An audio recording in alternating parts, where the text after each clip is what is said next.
Bonjour les incarnés, je suis le devin chinois blanc du livre des mutations, le I Ching. Bienvenue dans l'unité de l'humanité en portrait énergétique où je vous transmets cette connaissance du sacré.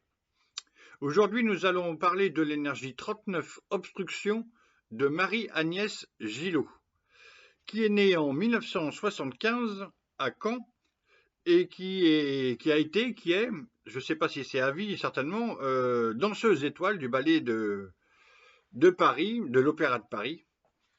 Marie-Agnès Gillot donc aime le chant quand elle est enfant, mais elle débute quand même la danse à 5 ans.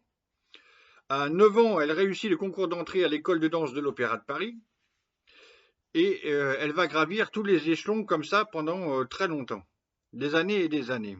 Le seul truc, c'est que sa thématique problématique à elle, donc ça s'entend dans obstruction, obstacle aussi, elle est atteinte d'une double scoliose qui déforme son dos et qui la fait souffrir. Elle est contrainte de porter un corset quotidiennement, à peu près 20 heures sur 24, sauf quand elle danse, évidemment, mais elle est obligée aussi de garder ça secret et en cachette, sauf avec ses copines de chambrée. Et c'est cette difficulté donc qui est au cœur de cette problématique énergétique 39 obstructions obstacles. D'année en année, Marie-Agnès Gillot monte régulièrement en grade et un jour, elle est nommée danseuse étoile en 2004 à la fin d'une interprétation d'une œuvre contemporaine. C'est la première fois. Elle fait ses adieux à l'Opéra de Paris en 2018, donc 14 ans plus tard. Et puis depuis, elle intervient dans des spectacles, dans la mode, à la télé, au cinéma, etc. Elle intègre la troupe des Enfoirés en 2016 et elle est aussi chorégraphe sur quelques chorégraphies. Alors, on va comprendre cette thématique d'obstruction. L'étude de la 10e aile, déjà, qui renomme donc l'énergie 39 en présence par un synonyme ou une expression, stipule un seul mot, difficulté, au pluriel. Donc déjà, on comprend de quoi on parle, où l'énergie se situe, difficulté. Ensuite, on continue.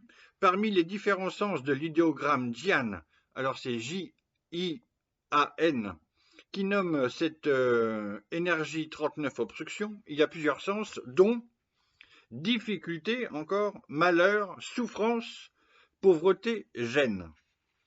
Bon, et il y a d'autres sens qui vont avec.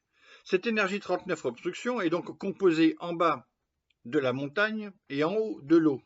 Au-dessus de la montagne, il y a l'eau.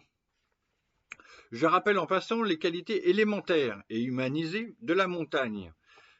Les qualités qu'il y a dans le caractère et la personnalité de Marie-Agnès Gillot, et donc c'est nécessaire. Il faut du calme et de la rigueur, pour danseuse étoile. Solidité et cohérence aussi. Et les qualités élémentaires humanisées de l'eau, c'est quand même la profondeur et l'endurance, l'eau profonde et qui s'écoule non-stop, avec de la peur et de l'angoisse. Et oui, il y a ça ensemble. Bon, et donc l'étude de la grande image, qui parle du rôle de la personne dans la société, formule l'être accompli ainsi en faisant retour sur lui-même aiguise sa conduite. Alors ce retour sur lui-même, sur soi-même, intérieur et extérieur, bien entendu, est quotidien pour une danseuse étoile qui doit travailler devant la glace, les grandes glaces de l'Opéra de Paris, pour corriger un geste, une attitude, etc. Un sentiment, une expression. Aiguiser sa conduite, donc c'est atteindre une certaine perfection pour une danseuse étoile, c'est toucher et offrir, avoir de la grâce dans la danse. Bon, rien que ça. Tout cela avec un corset, donc 20 heures sur 24. Pour présenter cette énergie obstruction, Javert et Fort écrivent obstruction, c'est buter sur un obstacle. La marche, alors ce sont leurs mots, et on va voir que ça pourrait être, vous allez croire que ça pourrait être les miens adaptés à Marie-Agnès Gillot, mais non, ça a été écrit dans le Yiking, pas pour Marie-Agnès. Mais le langage, la dimension du langage symbolique, on voit bien que ça s'adapte parfaitement comme une chaussure à un pied. Donc obstruction, c'est buter sur un obstacle. La marche est entravée. Boiteuse, c'est moins qu'on puisse dire. Double scoliose. Quelque chose empêche d'avancer. Ah bon, un corset. Il n'y a pas que la difficulté à laquelle on se heurte, car à ce qui fait barrage s'ajoute le regard que l'on pose dessus.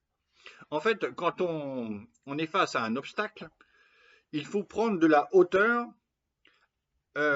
Prendre de la hauteur est la seule attitude qui puisse permettre de réouvrir le chemin.